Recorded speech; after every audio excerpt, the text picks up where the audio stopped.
പണ്ട് മണവിലയാറ്റിൽ കൂടി തോർത്തൊക്കെ ആയിട്ട് കുഞ്ഞു വാഴയ്ക്ക വരച്ചിയും പരൽമീനെയൊക്കെ പിടിച്ചുകൊണ്ട് നടന്നപ്പം വലിയ ഏട്ടന്മാർ മാത്രം പിടിക്കുന്ന ഐറ്റമായിരുന്നു ഈ സ്നേക്കഡ് ഫാമിലിയിൽ പെടുന്ന വരാലും ചേർമീനും ഒക്കെ. അപ്പോൾ വർഷങ്ങൾക്ക് ശേഷം നമ്മൾ വേണ്ട 2 മൂട്ടൻ സ്നേക്കട്ടിനെ വീട്ടിൽ വളർത്തിയേക്കാന്ന് വെച്ചു. വെറുതെ അല്ല, നമ്മളൊരു പട്ടിക്കൂടിനെയാണ് ട്രാൻസ്ഫോം ചെയ്ത് മോൺസ്റ്റർ ടാങ്കാക്കി എടുത്തേക്കുന്നത്. കാര്യം വെറുതെ ഒന്നുമല്ല, ഇവർക്ക് നല്ല ഇടവേണം. ഇത് ചുമ്മാ വരാലും ചേർമീനൊന്നും പോലെ ഇത് 10-20 കിലോ വെക്കുന്ന ചന്ന മൈക്രോപെൽറ്റസാണ് ഈ സാധനം.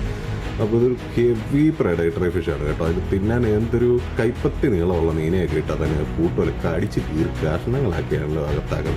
എന്നാലും ഇത് പെയറായിട്ട് ആ ടാങ്കിൽ കൂടെ നീന്തുന്ന കാണാൻ നല്ല രസമാണ് കേട്ടോ. നല്ല ഫ്രണ്ട്ലി ആയിട്ട് നമ്മുടെ ടൈംഡ് ആയിട്ട് വന്ന് കഴിക്കുകയും ചെയ്യും. അപ്പോൾ ഇതുപോലുള്ള പല തരത്തിൽ പല സൈസിലുള്ള മോൺസ്റ്റർ ഫിഷ് മുതൽ പല വെറൈറ്റി ചെറിയ ഓർണമെൻ്റൽ ഫിഷ് വരെ ഈ ചാനലിൽ കൂടെ നിങ്ങളുടെ അടുത്ത് എത്തിക്കുന്നതാണ് കേട്ടോ. അപ്പോൾ നിങ്ങൾ ചാനൽ ഒന്ന് ചെക്കൗട്ട് ചെയ്യുക. I'll see you there with more interesting videos. Till then, you take care.